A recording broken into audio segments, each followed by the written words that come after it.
Really not that tough. Alex Gibby here just coached Graham Blanks to the NCAA cross country title. I mean, how you feeling right now? You know, excited. Like he's been building to this moment for a long time, probably since he's arrived on campus, certainly since the runner-up finish in Austin in that 5K. He's figured things out, he's matured. And so, I'm just really happy for him, really happy for the guys. It's a big moment, and it's, in my opinion, from the NCAA perspective, it's the hardest of championships to win. Like, you're putting the milers, the 10K, the steeple guys, all on the same line on one day, and you just got to be able to pull it off. What were your instructions to him before the race? Get to the spot calmly. Build as you go, and what he's done and what we've worked on is to learn how to wind. Last 1,000, last 1,200. Like, I don't think he's classically fast, but he can change gears like nobody's business. And building off of a significant fitness level, it's turned into a really effective closer. And so it's just a matter of having the courage to launch his move when he trusted it. Yeah. We knew when he came in 2021. This guy had run 13:20 something already. He was going to be very good. But when you were recruiting him, did you realize he was this kind of talent? No. I wish I did. I have the roadmap for a lot more kids. But no, I knew he was good. Like, he came into my office, and I joke with him about this all the time. But I think he'd run 9:11 and 4:13 as a junior indoors.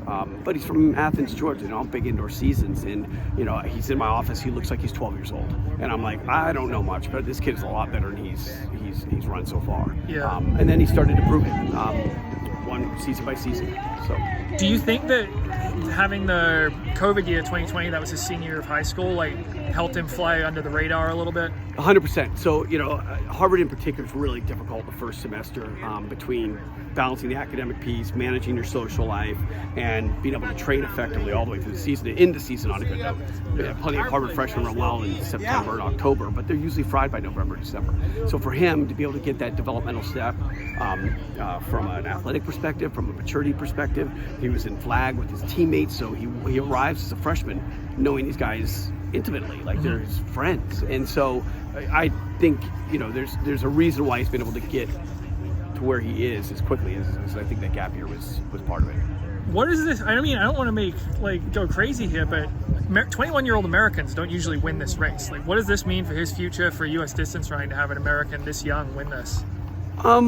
It's a big moment, and it's a terrific field, and I think when we get to the track here at BU in a few weeks, you'll see how terrific I think the field was.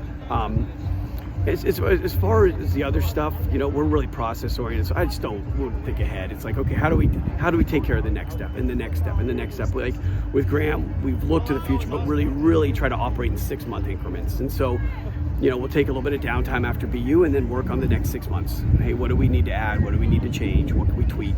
And if he does that, I think he's got as bright as future as anybody at this meet. Yeah, and Graham mentioned, like, you guys do a lot of K repeats. Like, was that all designed about getting him to really close that last K of the race hard, or is there anything else specific you do to really prepare for closing hard that last stage? Well, so his freshman year, he was a terrible closer. Like, he just was. He was really good at just straight line efforts, just go out hard, hang on for dear life. In fact, I think at the NCAA meet, his freshman year, he came up the wall the last time, probably lost 4 or 5 spots in the last 5 or 600 meters. And so what we worked on last year a lot was winding up, finishing the last 2 or 3 minutes of an effort at a high level. And as a result, I think he's become a really good closer. But that's also on him too, to have the courage to hurt that early and to continue to build off and put people in a position where they don't want to make those decisions. That's a hard thing to do, and that's all on him. So he's a guy who would need to go with like 400 a K out rather than like 200 to go, you think?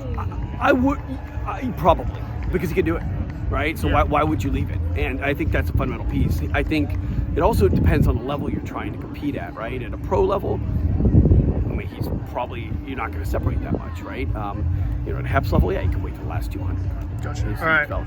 Well, congratulations. Thanks for the time.